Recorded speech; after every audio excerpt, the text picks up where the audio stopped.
What's going on, everybody? Poppa here, and we're bringing it back. It was time, we thought, to bring this back. This is the prediction challenge with Brother George over at Heel Heat. My man, my brother, my muff. God, I miss doing these. We haven't done one of these for a while, but we were talking last year about it, before, because he and I met in person for the first time this past year in Orlando, and we had spoken about bringing this back, and we said we would do it for the Rumble as a lead up to WrestleMania. So let me bring up the card. I got it right here. George is a lot better with like notes than I am. I usually just bring stuff up on my computer. So now, as it goes, there's a winner and a loser. Loser has to take responsibility, has to take a little punishment. So we're going to see how this works out. Now, we are including the pre-show matches, and the first pre-show match is the Cruiserweight Championship, the 205 Live. Buddy Murphy, who is the champion, versus Kalisto, versus Akira Tozawa, versus Hideo Itami.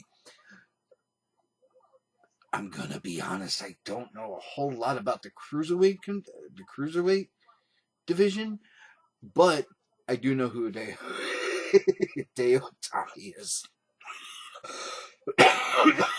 Excuse me, sorry. And he is an amazing talent. The fact that he's in here shows me that they want to do a little something with him, but I kind of thought this would be a one-on-one with him and Buddy Murphy, and I'm also puzzled by the absence of Cedric Alexander, but it seems like they're like working him out now. He had his little run with Buddy Murphy, but now it seems like it's Buddy Murphy's show. But Itami is just unbelievable, so I have to go with him here, picking up the win in this Fatal 4-Way match. Now, the next pre-show match is going to be the United States Championship. How you putting the United States Championship on the pre-show, man? I don't get it. But Rusev is your champion, and he is taking on Shinsuke Nakamura. This hasn't been much of a really a feud with these two. It saddens me, really, because Nakamura, if you watch Rusev in NXT, I mean, he was great, and now they bring him up to the main roster. He's kind of a joke now. And you've got Shinsuke, who, if you've seen him in Japan, you've seen him on NXT, you know this guy is amazing. But you bring him up here, and he is an unseasoned, poached egg sitting on top of just a bland biscuit. And it's sad. It really is. It seems like the U.S. Championship doesn't really mean much.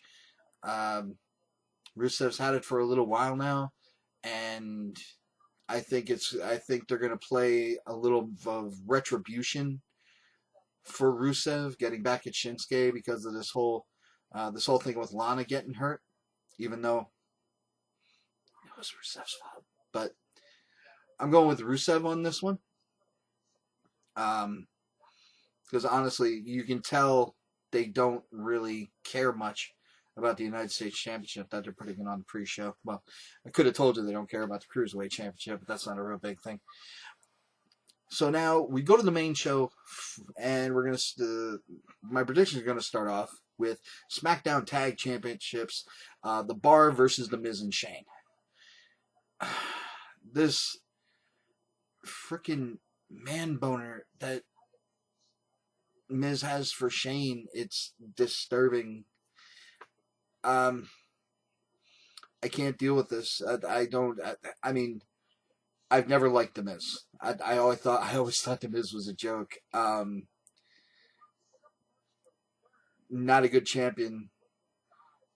I mean, he's only a good talker half the time, But now it's like they want to make him face, but the face part is up Shane McMahon's ass, and it just always seems like the McMahons or the married into McMahons always have to put themselves into these pay-per-views, especially the big ones with the Rumble. I can't in good conscience pick The Miz and Shane McMahon here.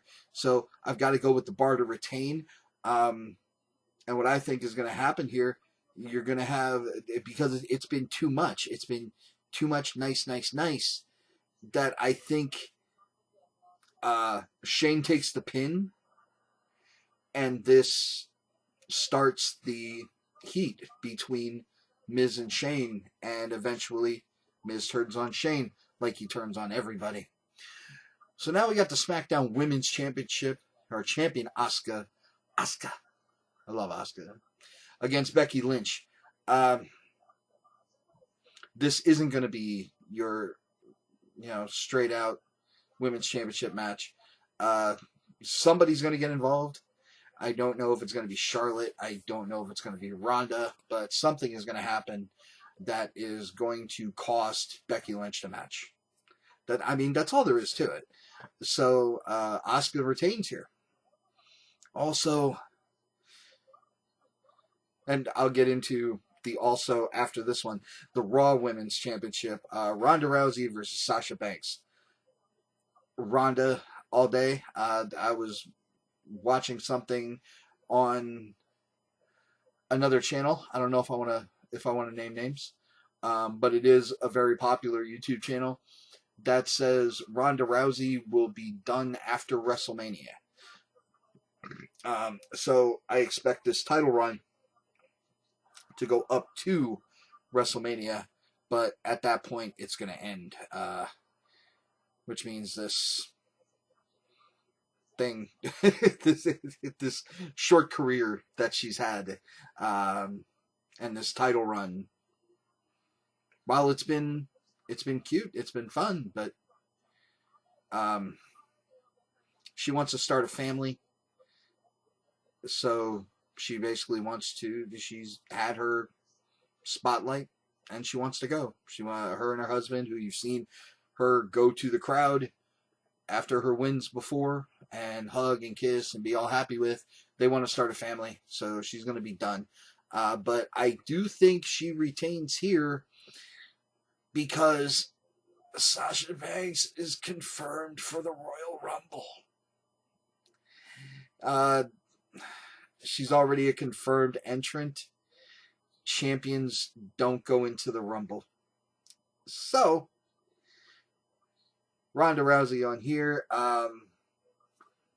I've heard that Becky Lynch is also confirmed, but she's not on the list I'm looking at right now of confirmed entrants.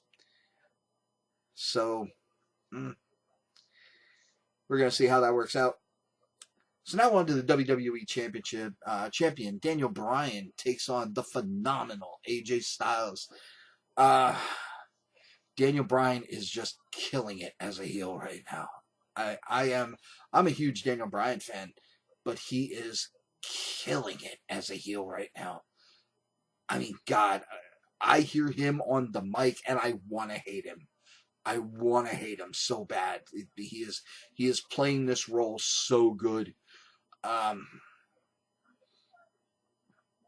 I think they're going to keep riding it out, to be honest. So I'm taking Daniel Bryan here.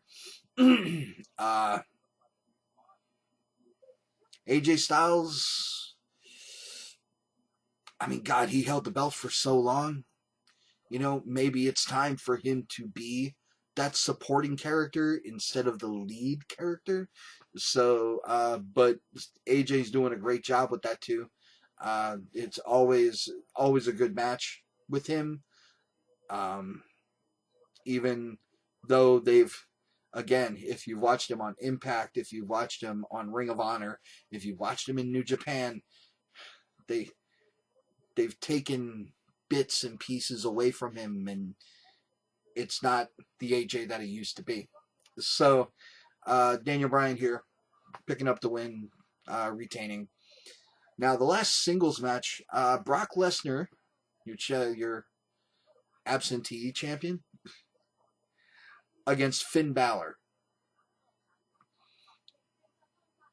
If it were any other time, I would say Brock Lesnar in a heartbeat. But they seem to be playing too hard into, I don't believe in you. You can't do it.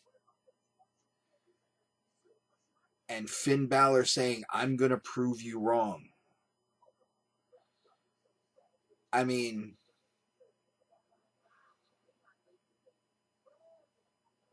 he not only, and I'm going to bring up Monday's match on Raw. He's not only got beat up by by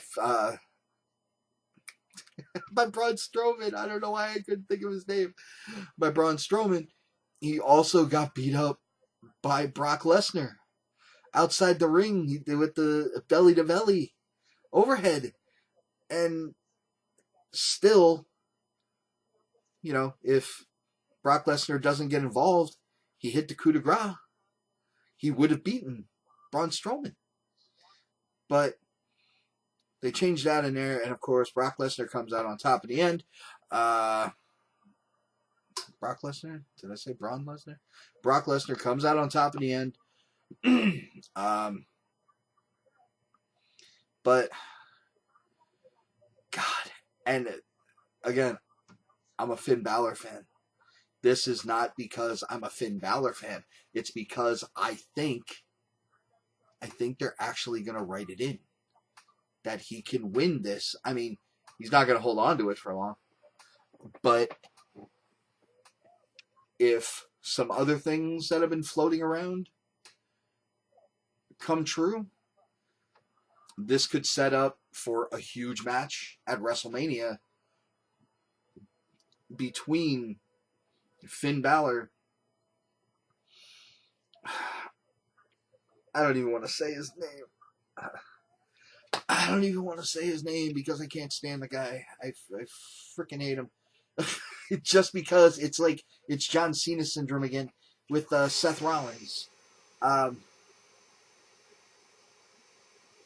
He's out there and he's running his mouth. He's talking trash to higher ups about the product. And he's just always winning, always winning, always winning. Ugh. So I think that sets up WrestleMania. Finn Balor, Seth Rollins. Finn already has the Universal Championship win over Seth Rollins. But then he had to surrender the title, so it's a shot at the title that he never lost. And it only took so frickin' long for it to come back around, and him to get his chance. And to take down Brock Lesnar to do it, the absentee champion, to actually have a champion who is there, banging every week. That would actually that would be a step to making WWE worth watching again. Because Finn Balor with the Universal title would actually bring it back into prominence.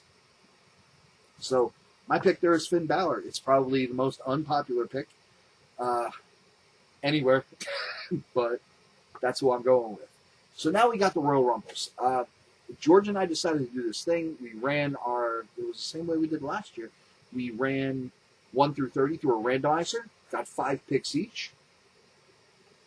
Now, my numbers suck. I didn't get a real good set of numbers. I got number 1, number 13, number 15, 16, and 21. Not some good numbers right there. And George, now I ran the numbers for both of us. We were talking the other night, and he said we were talking about picking these numbers, And he said, if you want to run the randomizer, I trust you. Just let me know the outcome. So I ran mine first. I said, give me a second. I'll do mine now. 1, 13, 15, 16, 21. He goes, well, is that me or you? Do you want me to do yours? I said, do you want, it's mine. Do you want me to do yours? He said, you can. I trust you. His numbers: 3, 17, 20, 26, and lucky number 27. Because if you've ever watched one of those Royal Rumble promos, you know that more wrestlers have won from the number 27 spot than any other number. So, but I've got number 1. Every once in a while, you know, every couple of years, they like to give it up to the number 1 spot. So now, if one of those numbers for one of us, whoever comes out at that number, if they win the Rumble, we get a point. And these numbers work for both the women's and the men's Royal Rumbles. So you could end up with 2 points out of this if you're unbelievably lucky. Or 1 and 1, just 1 point, or no points at all. I think last year I hit one. I hit Asuka for the women's Royal Rumble. But I'm not going to do any predictions like for the individual Royal Rumbles, although I do think Charlotte is going to win the women's, which will upset me thoroughly because I really don't like Charlotte. Now, okay, the punishment for the Royal Rumble Challenge is we are both big fans of AEW, All Elite Wrestling. And I just thought one day, hey, when we were talking, it's like, well, what are we going to do for punishment? Well, how about the loser buys the winner a shirt from their Pro Wrestling Tees shop? And he's like, okay, cool. And the loser gets to pick the shirt. I'm like, okay. Well, I'm looking at the shop. It's like all the shirts on here are pretty cool. You know, they got Cody, Young Bucks, Jericho, Hangman. They got SCU and Brandy right now, and then they have the AEW. I don't know if I said Jericho, but Jericho's on there too. And it's like, all right, you know, yeah, loser picks. And since we both do YouTube videos, it would be an unboxing video, a surprise unboxing video. So when everything goes down and we actually do get this set up, send the shirts out, you go to the other one and just, hey, is there anyone up there that you don't want? Like, in case one of us has one, maybe one of us gets one before then, before this wraps up, then we can be like, well, I'm getting this one, so don't get me this one. So, but yeah, that pretty much wraps it up for here. So I've got Atami, Rusev, The Bar, Asuka, Ronda, Daniel, and Finn Balor. And oh, we have a tiebreaker. How many legends come into the Royal Rumble? And when we say legends, we mean guys who they haven't been on the roster for a while and are coming back. Not like people who have been injured, not returns. We're not talking about debuts like from other companies or from NXT. Like, I think Velveteen Dream is going to debut on the main roster at the Royal Rumble. But I think Adam Cole's going to be in there. They don't count. They're just coming from NXT. We're talking about guys like Boogeyman.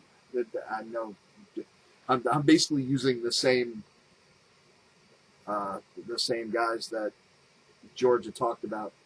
I don't normally watch George's videos before this, but I did watch this today. Boogeyman, Kelly. Like, the men's one normally doesn't have that many, but the women's one last year had a ton. He said 7. I'm going to say 8 because I think there's going to be more. Because the women's one was full of them last year, and I think they're going to need more in the women's one than in the men's, just to fill it up. It's 30 people. Like I said, we're not talking about people from NXT.